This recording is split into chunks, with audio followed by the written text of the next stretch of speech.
অঞ্জনা নদী তীরে চন্দনী গাঁয়ে রবীন্দ্রনাথ ঠাকুরের কবিতায় জেগে থাকা এই নদীর নামই অঞ্জনা।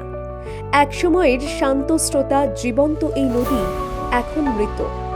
জলধারা থমকে গিয়েছে নদিয়া জেলার বাতকুল্লা অঞ্চলের চন্দনী গাঁয়ের পাশ দিয়ে বয়ে যাওয়া সেই অঞ্জনা নদীর।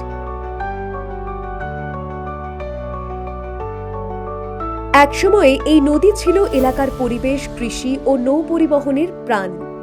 জলঙ্গির এই শাখা নদীর দৈর্ঘ্য ছিল প্রায় ২৭ কিলোমিটার। জালালখালী থেকে উৎপন্ন হয়ে বাতকুল্লা আঙুরঘাটা পেরিয়ে ব্যাসপুরের কাছে চূর্ণী নদীতে মিশে যাওয়া এই নদীপথে একাধিকবার নদিয়ায় এসেছেন রবীন্দ্রনাথ ঠাকুর। চন্দনী গাঁয়ের প্রকৃতি আর অঞ্জনার রূপ দেখেই লিখেছিলেন সহজ পাঠের সেই কবিতা। এই নদী সংস্কারের দাবিতে চলছে জন আন্দোলন, কিন্তু প্রশাসনের তরফে কোনো কার্যকরী পদক্ষেপ করা হয়নি বলেই দাবি। এলাকার সাংসদ জানান, বিষয়টি নিয়ে তারা রাজ্য ও কেন্দ্রীয় স্তরে আলোচনা করেছেন। এ বিষয়ে প্রকল্প আনা দরকার। স্থানীয়দের বক্তব্য, অঞ্জনা শুধু নদী নয়, তাদের স্মৃতি, সংস্কৃতি আর সত্তাও।